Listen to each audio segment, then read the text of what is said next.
primordial. Ele foi perfeito no jogo. Ele perdeu o pênalti, faz parte. Até nisso, ele teve a capacidade mental de se superar dentro de uma partida. Então, parabéns pro Caio Jorge e parabéns também pro Lucas Silva, que fez um partidaço. Não vou me estender mais, tem mais gente para falar. Eu deixar o Breno e o Bruno à vontade aí. Breno e Bruno. Como os irmãos Romulo e Reno, né? Dupla sertaneja. Assim, e isso que o Elton tá falando, né? Porque o futebol, o Campeonato Brasileiro, de uma forma geral, ele não tá nem aí, né? Se o Cruzeiro faz um 0-0 na primeira etapa, depois de ter feito o grande primeiro tempo que fez, vem no segundo tempo, o Bahia é uma equipe muito capacitada, qualificada, faz um gol, e aí a gente já tá falando de repente de o Bahia venceu, e este primeiro tempo do Cruzeiro não serviu de nada, e a equipe conseguiu se manter firme, concentrada. Me chamou muito também a atenção o aspecto de concentração do jogo do Cruzeiro, né? Mesmo após os 12 minutos ter passado por essa situação. Bom dia, Balu, Elton, Bruno, a turma de casa aí que está nos acompanhando. Primeiro eu queria agradecer ao Léo Jardim por ter me ouvido ontem no programa e ter colocado o Caio Jorge como titular e deixado o Gabigol ele escutou você. no banco, né? Me escutou. E mandou uma mensagem pra gente. Muito feliz dele ter, né, essa audiência. Agora eu tenho o aval do Breno Galante, eu vou colocá-lo sim, viu? Elton, e aí ele mostrou que tanto eu quanto o Thiago Fernandes, quanto você, Elton, estávamos cobertos de razão, né? Não, eu não. Eu Eu pedi Gabigol no time titular. Mas é lógico que eu tô falando isso. Eu tô falando com você tá me zoando, né? Ele tá sendo irônico com a própria... Com o meu próprio erro, né? Que eu tenho que eu admitir meu erro, porque eu pedi que o Caio Jorge ficasse no banco pra entrar o Gabigol e o homem simplesmente destruiu. Foi o destaque do jogo. Ele perde um pênalti, mas ao mesmo tempo ele dá a volta por cima, pênalti faz um que gol. Ele sofreu. Que ele sofreu, faz um gol, né? E demonstrou, inclusive, uma força de vontade, a determinação do time do Cruzeiro. Ontem o Cruzeiro foi um conjunto. Aquilo que a gente falou que a gente não via há muito tempo, que era um time, ontem nós vimos um time, uma engrenagem funcionando. E nada melhor do que ser contra um adversário que pode não ter jogado bem ontem, mas era o Bahia, que é um time... Mas não jogou bem por conta... do Cruzeiro. E você viu o trecho do próprio Rogério Ceni, que é um cara que tem extrema dificuldade, né, Breno? Em imputar qualidades do adversário que o Bahia enfrenta. E ontem a gente viu, porque não era qualquer time. Era o time do Bahia, que... Outro dia mesmo foi até, né, pela Libertadores, né? E venceu o Nacional no Uruguai. Você sabe muito bem quando você joga contra esses times, Breno. O futebol uruguaio não é mais aquele futebol da década de 80, mas você joga contra uma história também, eu costumo dizer isso. E é uma guerra jogar lá fora, né? Mas enfim, eu acho que é uma noite pro torcedor do Cruzeiro ficar bem otimista em relação ao campeonato. Claro que é apenas o começo de uma reação, mas o Cruzeiro tá a 3 pontos do líder do campeonato, ele tá ali naquela meiuca lá em cima brigando. Então, Brunão, eu acho que o torcedor do Cruzeiro que foi ao estádio ontem, né, tá passando aquele final de semana agora, aquele feriado assim, naquela alegria e naquela expectativa diferente pro jogo contra o Bragantino, porque viu o melhor jogo do Cruzeiro do ano, com certeza. Em muito tempo, né? Bom dia ao pessoal que tá nos ouvindo. Eu acho que passa muito pela questão de ser um time que compete, porque há muito tempo o Cruzeiro não tinha um time que competia. Eu acho que muitos dos jogadores que já estavam aí entraram com aquele, até hoje, com aquele discurso de estamos em reconstrução, e ficaram por muito tempo sem serem cobrados, aceitando resultados, às vezes, aquém do que eles poderiam alcançar, porque tinha esse discurso de estamos em reconstrução. Agora, eu acho que os jogadores estão começando a ser, de fato, cobrados. O Pedrinho tem cobrado muito o elenco. O Léo Jardim tem, de uma certa forma, também cobrado os seus atletas. Cobrado mesmo. Cobrado de verdade. De fato, né? Não é aquela cobrança assim, não, vamos conversar, vamos melhorar. Não, há uma cobrança de fato. Até o fato dele colocar os jogadores que foram as principais contratações para a temporada no banco, é uma forma de cobrar. É uma forma de chacoalhar o elenco. Falar, olha, ninguém aqui vai jogar com o nome. Tá em reconstrução. Não, gente, acabou essa conversa, já reconstruiu. Agora a gente tem que voltar a ganhar, voltar a ser campeão. Então, eu acho que o time competiu mais, o meio de campo mais povoado, com 3 volantes, e uma formação com 3 volantes muito interessante. Porque quando você joga com 2 volantes, sendo que um deles é o Lucas Silva, você perde um pouco de poder de marcação. Você ganha na saída de bola, você ganha em qualidade de passe, mas você perde na marcação. Agora, quando você coloca 3 e você coloca o Lucas Silva, acontece duas coisas. Você qualifica o time, você ganha nessa saída de bola, sem perder poder de marcação, e você alivia o Matheus Pereira. Porque você tem um outro jogador de qualidade técnica que vai preocupar a marcação do outro time. Aliás, um outro jogador para ajudar a pensar e armar as jogadas. E aí favorece até o futebol do Matheus Pereira. Quem dizia que o Matheus Pereira era pouco ativo sem a bola nos pés, tá com algum problema nos últimos 2 jogos, né? Porque é um absurdo, ele foi citado, inclusive... Ontem ele fez recomposição. E contra o São Paulo também, Breno, para fazer justiça. Era um absurdo... Aqui, mas ele com o Fernando Diniz, ele até voltava para pegar a bola na cabeça da área, né? Tô falando não no momento para construir, no momento de precisar, igual o Jardim falou. Ontem tem um trecho da coletiva, daqui a pouco a gente vai colocar um trecho dele falando a respeito da formação. Os jogadores gostam de jogar com a bola no pé, mas eles precisam de se dedicar para retomarem. Não adianta você não tem a bola no pé, e aí? E sem ela você... Tem que buscar novamente. Tem que buscar. Então você tem hoje o Matheus Pereira muito agressivo, sem a bola nos pés, um Caio Jorge, aliás, o lance do pênalti, ele sai de um lance até que eu falei ontem nos donos da bola do porquê que entraria com o Caio Jorge. O Bahia é um time que não é um time afeito ao chutão, é um time que gosta de construir com os zagueiros, inclusive com o Santiago Minho, que é ótimo jogador para mim, o argentino canhoto. E eu entendia que o Caio Jorge era capaz de fazer um movimento que o Gabigol não é capaz. Não é porque ele é ruim, é porque não é a característica dele. Fisicamente ele não aguenta. O Caio Jorge é aquele jogador híbrido no sentido da velocidade. Ele é perigoso, porque ele não é um velocista nato, como vários jogadores são, mas olha o que ele é capaz de fazer no segundo gol do Cruzeiro. O Gabigol não faz aquele gol. Mas não é porque ele não tem característica para fazer. O Cruzeiro naquele segundo tempo jogando de uma maneira posicionada, esperando. E o Jardim fala disso, ele sabia que porque o Cruzeiro no primeiro tempo é um absurdo, o encaixe de pressão do Cruzeiro. Olha, aqui ó, há muito tempo eu não vejo.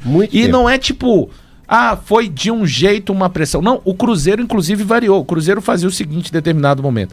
O Cruzeiro colocava colocava o Matheus Pereira, o Caio Jorge. Eles eram os primeiros a pressionar.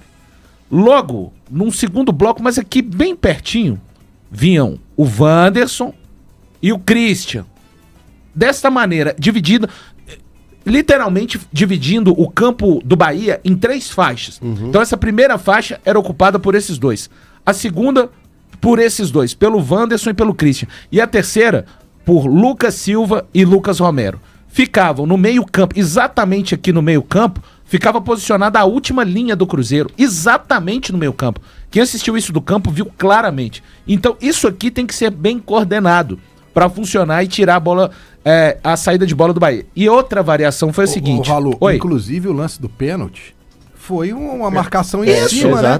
O Caio Jorge rouba a bola do goleiro. Vacila, mas ali ele tem o atacante ali. E detalhe, exato, tava marcada a saída de bola também pela lateral. Ele não tinha o que fazer. Isso, Breno. Só acontece porque é coordenado.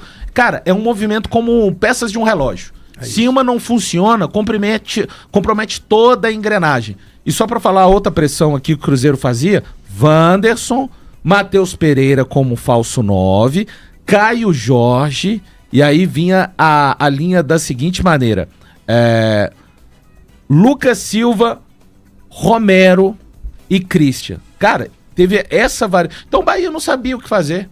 De repente o Cruzeiro vinha pressionando no primeiro tempo desse jeito, de repente vinha desse jeito e sem opções. Começou a rifar aquelas bolas onde deixou a defensiva do Cruzeiro de forma bem tranquila. E o legal disso aí, Valu, só abrindo um parênteses... E como é bom ver o jogo no campo, né? É isso que eu vou falar. Maravilhoso. O Valu só pôde passar isso pra gente porque estava no estádio, acompanhando do estádio. A visão que se tem do estádio é muito diferente de quem acompanha pela televisão. Tabuleiro gigante. Então às vezes, você ter essa visão é valioso demais.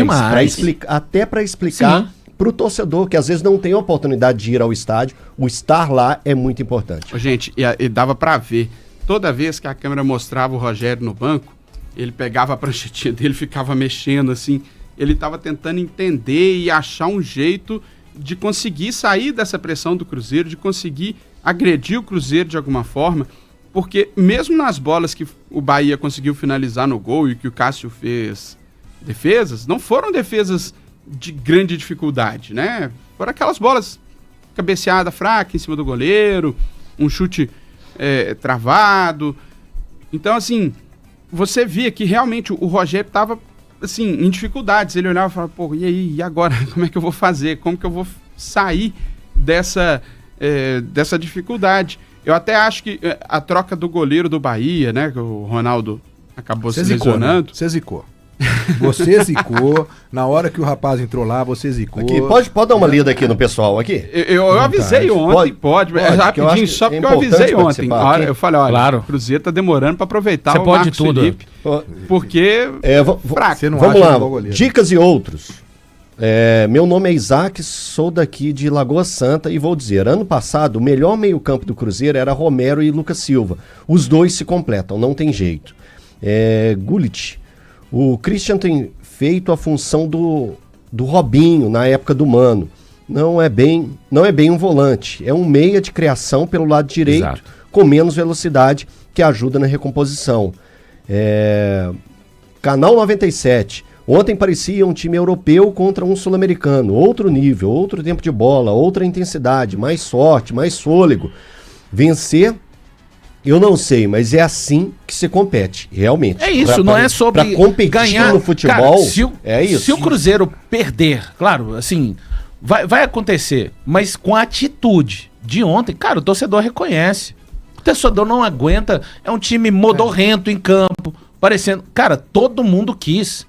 Cara, Kaique é o dono da titular. É o dono da lateral. Ontem deu um absurdo, Breno. 4 desarmes. Não, e 4 desarmes. Mas o passe que ele deu ontem foi o que ele acabou de falar aí, exato, o rapaz. o passe de ele meia. Foi, de meia. Sim. Ele foi um articulador, criou a jogada pro segundo gol. E ele foi, pra mim, ontem, o Christian do Atlético Paranaense. Ninguém tá falando que é o craque, não. Mas esse jogador dinâmico que ataca, defende, que aparece. A partida do Fagner, assim, lamentei muito. Lamentei, porque o William não entrou na rotação, essa que é a verdade. O Vidalba, uma partida muito séria ao lado do Fabrício Bruno, um time mais perto. Curioso isso que falou o nosso telespectador, do Romero e do Lucas, né? Eles fizeram parte o ano passado também do meio-campo do melhor momento do Cruzeiro no Campeonato Brasileiro. Só que eu acho que tem a ver também com outras questões, além dele. Aliás, o Lucas Silva, pessoal, tem muitos cruzeirenses até brincando que ele destravou o PEC do Lucas Silva 2013 e 2014. Olha, eu não lembro de uma partida do Lucas. Que ele vai sim, muito bem, né? Mas ontem foi absurdo, Breno. Ele jogou uma partida que eu confesso, eu fiquei impressionado. Assim, a essa altura do campeonato. Sabe o que é interessante dessa dupla, Lucas Silva e Lucas Romero? É que eles caminham muito próximos dentro do jogo, mas eles não quebram a linha. O Wallace e o Matheus Henrique, eles tentam muito quebrar a linha. Eles mas aí tem uma questão de entrosamento de anos também. Claro. Mas eu quero salientar também o papel importante de Wanderson pela esquerda. É um conjunto, gente. Ninguém brilha no futebol. Claro que os grandes craques, Breno, Elton, Bruno e os nossos ouvintes vão. Sim, os grandes craques, eles têm o brilho próprio. Mas eu acho que se juntando, como a gente se junta aqui, como a gente se junta lá nos Donos da Bola, esse brilho ele fica mais enaltecido ainda, né? O senso coletivo, ele acaba por destacar as individualidades. Mesmo CR7, Messi, nos grandes times, respectivamente, de Real Madrid e Barcelona, tinham um entorno que podia potencializar isso. Então eu acho que é o que aconteceu, uma grande partida do meio-campo também. O Matheus Pereira não fez gol, não deu assistência, mas quantos passes. A gente viu aquele Matheus Pereira com a bola nos pés, colocando o time mesmo para jogar. Tem um passe que ele dá pro Wanderson, incrível, assim, no meio-campo, muito solto, sentindo muita vontade. E aquele time perto, né? A gente vê o Cruzeiro jogando simples, jogando sério. Os jogadores procuram se aproximar de quem tá com a bola nos pés. E até diante disso, a gente vai ouvir um pouquinho do técnico Leonardo Jardim falando desse aspecto tático do Cruzeiro no seu trabalho, mais especial na noite de ontem, na vitória para cima do Bahia, 3-0. Abre portas e abre oportunidades para eles jogarem, não é? Nós não conseguimos, durante um período inicial, rentabilizar aquilo que era o nosso jogo, e o treinador foi abrindo portas aos outros e no último jogo em São Paulo os que jogaram tiveram muito bem, por isso repetiram. Tá falando aí do aspecto tático, até a primeira resposta da coletiva, ele segue enfatizando aquela questão do 11. O Valor. Diga lá. O Valor, não, então, ainda a respeito disso. Eu, Elton, tá? Não, claro. Hoje eu vejo esse time o titular do Cruzeiro. Entendi. Eu acho que eles ganharam a confiança necessária, deram um respaldo, estão mostrando isso em campo. Eu acho que dar uma sequência, é claro que vai ter situações que o Leonardo Jardim vai receber a orientação do departamento médico, vai falar, o CK desse jogador precisa segurar um pouco, né? Então vamos segurar o fulano. Ok, eu compreendo, mas a base é esse time. Esse time deu ao Cruzeiro o que o Cruzeiro não tinha há muito tempo, que é a danada da confiança. E quando você não tem ela dentro do futebol, a gente sabe o tanto que isso prejudica um time, um jogador, um sistema defensivo, um sistema de meio campo, ou o grupo de atacantes. E hoje, nesses 2 jogos que esse time teve a sequência, eu acho que o respaldo, não só do técnico, mas internamente, isso também é dado, e das arquibancadas. Eu acho que hoje, acompanhando aqui pelo próprio chat, né, nota-se uma alegria, uma volta a retomada da confiança, a retomada de deslumbrar algo, de visar algo lá na frente. Tem um caminho. Com esse time. Então, hoje, eu, Elton, vejo que esse time pode ser um time que deu uma sequência melhor para o Cruzeiro dentro do campeonato e da temporada. E eu acho que vai além de só o 11 titular, acho que ele achou o esquema, né? O sistema. Esse é o ponto para mim. Ele vinha jogando com um time muito aberto, com 2 volantes, 2 pontas e 2 atacantes. Naquela coisa. A gente vai entrar naquela discussão de novo. Não sei quem, eles são meias. Wanderson e Dudu são meias lá em Portugal. Mas não, eu acho que ele entendeu que não dá pra você jogar com 2 jogadores abertos, assim, sem guarnecer melhor o meio de campo. E eu até acho que essa trinca de volantes é das melhores que o Cruzeiro pode ter.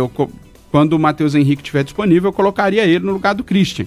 Eu acho que ele vinha sendo um dos poucos que estavam se salvando no Cruzeiro pré-time ideal do Jardim. Mas eu acho que ele pode até variar as peças, desde que ele não varie tanto essa ideia de jogo, porque ele andou perdendo muitos jogos por conta de perder o meio de campo.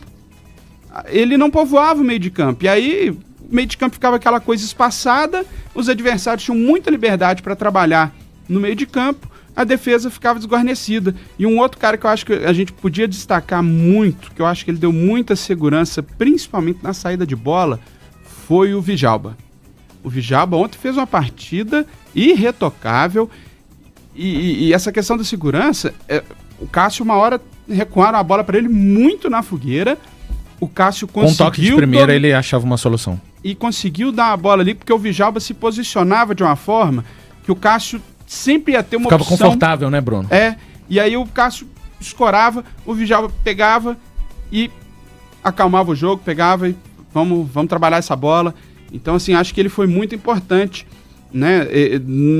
Sem afobação, foi perfeito no timing dele de desarmes e ainda tem essa questão da saída de bola que ele ajudou muito a saída de bola do Cruzeiro. Tem um superchat aqui, pode ler? Pode, desculpa, viu, Breno? A prioridade é dele. Gilmerson Pereira. Esse Cruzeiro bate de frente com o Flamengo. Ele tá perguntando. Bate de frente com o Flamengo? Eu acho que ainda não. Calma. Não, longe disso. Calma. Muito longe. Aliás, o Jardim cita ainda de 4 ou 5 equipes que estão bem acima do Cruzeiro em termos de trabalho e...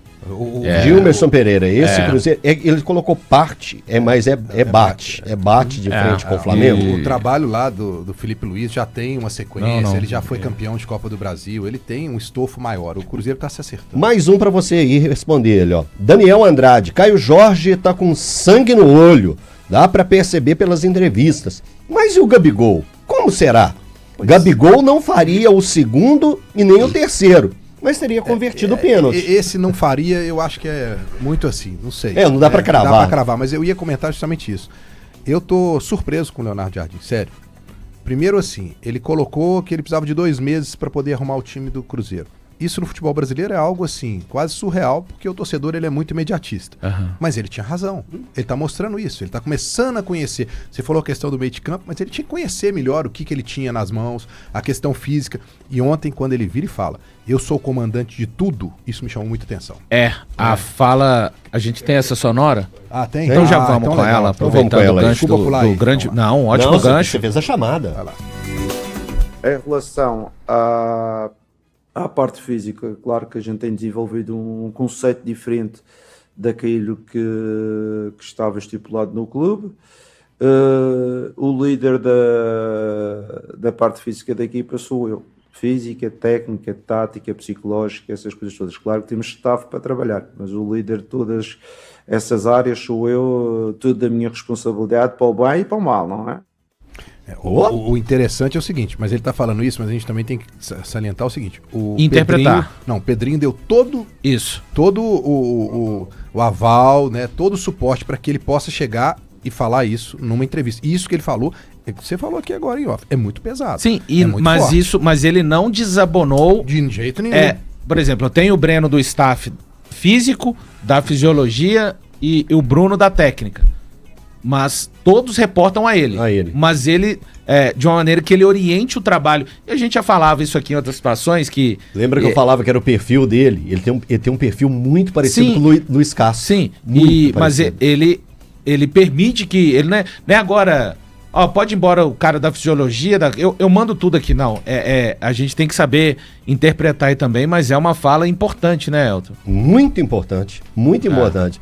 Eu deixo claro aqui para vocês que ontem realmente eu não escutei esse trecho da entrevista, e aqui eu 16 acho minutos de quem tava me vendo viu que eu dei uma assustada. E eu ia até falar assim, põe de novo, mas pô... Você quer que repete aí?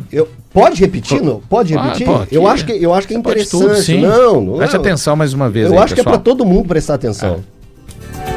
Em relação à parte física, claro que a gente tem desenvolvido um conceito diferente daquilo que estava estipulado no clube. O líder da parte física da equipa sou eu. Física, técnica, tática, psicológica, essas coisas todas. Claro que temos staff para trabalhar, mas o líder de todas essas áreas sou eu, tudo da minha responsabilidade para o bem e para o mal, não é? Em relação à parte física, estamos concluindo um modelo que é muito meu, que é nosso, que é uma forma de trabalhar, é uma forma de construir, e é o que a gente tem falado a respeito do Cruzeiro desde o início da temporada. Era um time que combatia pouco, que disputava pouco, que competia pouco, que se entregava pouco. Hoje a gente já nota um Cruzeiro um pouco diferente e tudo cai nesse retrato. Uma coisa que eu acho que ele está fazendo, Leonardo Jardim, é escalando com base na adaptação desse novo modelo de trabalho físico que ele está fazendo. Eu acho que o time do Cruzeiro hoje titular são os jogadores que mais tiveram uma adaptação veloz a esse novo processo. Porque eu tenho para mim que esse processo novo do Leonardo Jardim ele deve ser mais intenso, para os jogadores aguentarem necessariamente mais em campo, como a gente viu ontem. E eu acredito que esses 11 iniciais que foram contra o São Paulo, jogaram bem lá em São Paulo e fizeram um grande jogo ontem, são os jogadores que estão mais aptos fisicamente a entregar aquilo que o Leonardo Jardim espera. E ele explicou a repetição, falando que repetiu os 11 do jogo contra o São Paulo, não por conta de... são os 11 titulares daqui pra frente, mas são os 11 que fizeram por merecer. E fica muito claro, né? Quando a gente vê o Vidalba ganhando o lugar do Jonathan Jesus, de agora em diante, quem tiver de sair por alguma suspensão ou por cartão amarelo ou expulsão, que foi o caso do Jonathan Jesus, e até no caso dele, né, foi uma expulsão bem injusta de uma maneira geral, pelo menos assim o Brasil viu, tá sujeito a perder a sua vaga, né? Eu acho que não existem vagas cativas, tá mais do que claro quando a gente vê a situação do banco de reservas, Gabigol, Dudu, Wallace, William, né? Tá realmente muito atrelado àquilo que os jogadores desempenharem dentro de campo. O Valuzão, chegou um superchat aqui, até nessa linha que você falou, do Odair Alves. Então você conseguiu entender? Vocês perceberam que Gabigol, Wallace e Dudu entraram, o time caiu a marcação, pressão no final? Eu acho que isso é uma pergunta. Não sei o que eu entendi. Eu acho que é um outro momento do jogo. Mas Bahia porque eu acho que era um outro momento de jogo. O Bahia tentando ir pra cima, né? O time do William eu Cruzeiro... consigo dizer que pra mim entrou mal e muito mal. Entrou sendo amarelado, entrou desatento e fazendo, inclusive, o Fabrício Bruno tomar um amarelo por um erro dele. E o William que não deu uma estava fagnada, na mesma né? rotação. Não estava na mesma rotação. Ele Então, tava, Elton, ele entrou pra mim, vou falar, ele tava desconfortável com o que tava acontecendo em campo. então quando Acho que ele nem estava preparado. Então, quando a gente vinha aqui e falava Mas precisa assim, ó, de ser recuperado. Vamos lá. Quando a gente chegava aqui e falava assim, ó, o William perdeu a sua condição de titular por ele mesmo, pelo que ele não fazia dentro de E campo. agora pelo que o Fagner E agora, fez. agora piorou. Aí agora piorou a complicou. situação. Porque agora o Fagner participa de 2 jogos e muito bem. Não tem um Muito torcedor bem. do Cruzeiro hoje, pelo menos eu não vi. Se eu vi, pode falar aí no chat. Que diga depois de ontem, fala assim, eu voltaria com o William pro jogo contra o Bragantino. Tem um detalhe que a gente tá falando aqui que eu acho que é importante pro torcedor entender. O Léo Jardim ele fala que ele não tem 11 titulares. Isso. Ok. Mas não quer dizer, nós estamos vendo o Vidalba foi o retrato disso. Ele fez uma grande partida contra o São Paulo. E ele foi mantido. Isso. E ele fez uma partida grande maior partida ainda. ontem. Porque Alguém tem dúvida que ele vai ser mantido pro próximo jogo? Se ele tiver condições físicas, Físicas, é isso. Então, É eu um, acho que- é um pequeno quebra-cabeça. Porque assim, às vezes o torcedor acha que, porque não tem um titular, ele vai ficar mexendo o tempo todo. Não, se ele tem um cara ali que tem condição física, se o cara tá entregando e a cada jogo ele tá crescendo, pra que eu vou Breno, mexer com e esse a cara? gente dizia durante a semana até o jogo de ontem, não é a ideia do Jardim ficar mexendo 70% no Sim. time de jogo pra jogo. Não é. Precisa ter um entrosamento, Não. precisa ter uma leitura tática do isso, time. isso. Por exemplo, o Caio Jorge, a partida que ele fez ontem. Gente, é um poder ele se olhar transformou pro num lado. cara importante, Importante. que talvez há um mês atrás não tinha o mesmo peso que tem Não, agora. E olha o tanto que a confiança dos próprios jogadores para com o Caio Jorge, ela só se ampliou. Velho, foi um cara que perdeu um pênalti, levantou a cabeça, participou efetivamente do jogo e marcou 2 gols. Agora, o Valu pra falar um negócio do Caio Jorge, tá com a boa, hein? Eu tava vendo ele dando entrevista ao Samuel. Você viu? R$600 que ele tá dando Assistência? pra cada assistência pros companheiros do... Tá com a boa, Eu hein? falei com o pessoal que salvava nosso almoço lá ontem da equipe. mandando Salvava bem. a nossa janta da Aqui, equipe Valô, de transmissão. Diga o lá. Marcelo tá falando aqui, ó. Deixa eu falar uma coisa. O Cruzeiro só ganhou porque o Valu voltou ao Mineirão. Continue assim, não. Samuca e Valu. Não. Então o pessoal quer isso, você tava em fácil. todos os jogos. Mas Então eles só vão levantar a vaquinha aqui pra você viajar. Você ir, né? não posso, mas agradeço, carinho. É muito legal. Cara, fazer o jogo no estádio é diferente demais. um É tesão. muito, A palavra é essa, entendeu? Porque você vê todos os aspectos e não tem o que dizer. Como é que é, né? Luxemburgo? Fazer o jogo no estádio é diferente, tá certo? Você consegue ver todos os aspectos da partida. Quando o seu time tá com a bola no pé, quando é o momento defensivo, quando tem que fazer o balanço, então você enxerga tudo que tá envolvido numa partida. Ô, Fica ô, apontado tá pra apontado cima, não pra fica? chão, tá certo? Ô, Brenão, Fica. muita gente me perguntava quando eu fazia transmissões, né, na beirada do campo, sempre na beirada do campo. Eu nunca fiquei em cabine para acompanhar um jogo, trabalhando só de... Não, tô de folga, eu vou lá acompanhar da cabine. Muita gente me perguntava, não é bom demais, né, acompanhar do campo? É bom, é curioso, mas para analisar o jogo, não tem nada melhor do que uma cabine. Nada E aí melhor é do de que uma qualquer cabine. transmissão, né, Elton? A transmissão, eu espero ainda que as transmissões, gente, não é crítica a nenhum veículo, tá? Todas as transmissões, da Band, a gente tem aquela imagem, eu ainda imagino um tempo que a gente vai conseguir fazer como ajuste de videogame, né, Breno? Que a gente às vezes consegue fazer um ajuste de tela, subir um pouco mais a câmera, abrir um pouco mais, mas é certo que mesmo evoluindo Mas para em isso... cada situação tem uma peculiaridade diferente. Por exemplo, você ali do lado do campo, você escutava e entendia coisas que o treinador passava pro Exatamente, time, isso aí que é quem melhor. tá na cabine não tem. Não, Isso. não, eu, tô por falando exemplo, pra analisar sim, jogo. Sim, eu falo que cada um tem um ponto Isso, que tem. é. Eu tô atrás do gol contra o estúdio Santos. você tem um replay. Se É. você tiver feito isso aqui, o que aconteceu? Eu tava atrás do gol no jogo contra o Santos, agora, Atlético e Santos.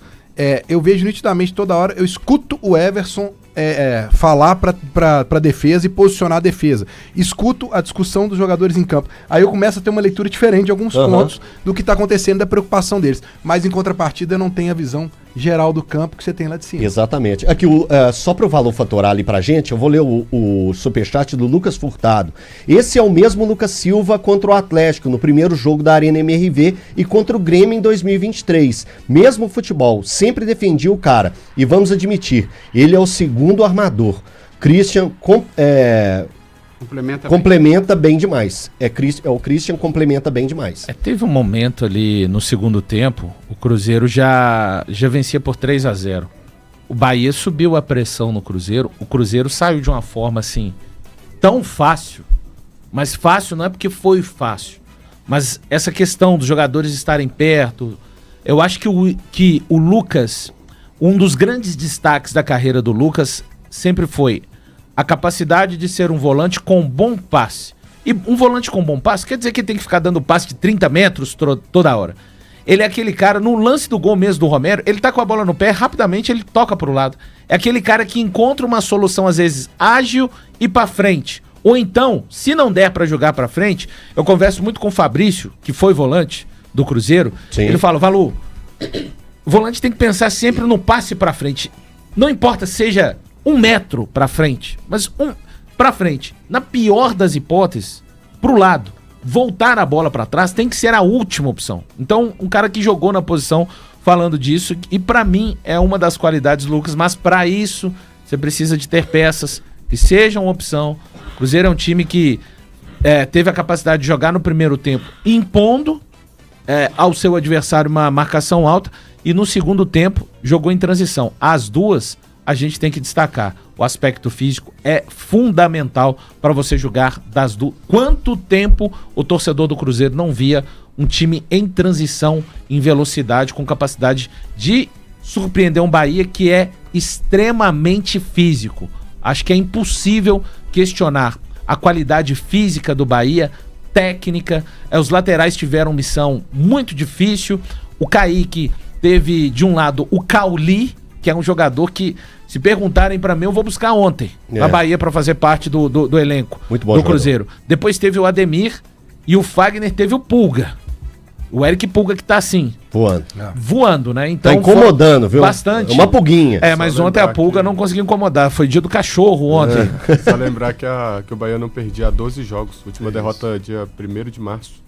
O Bahia, ontem foi o jogo de número 28, foi a terceira derrota na temporada. Ele havia perdido no Campeonato Baiano, ainda no início dessa temporada, pro Jacuipense e pro Atlético Alagoinhas.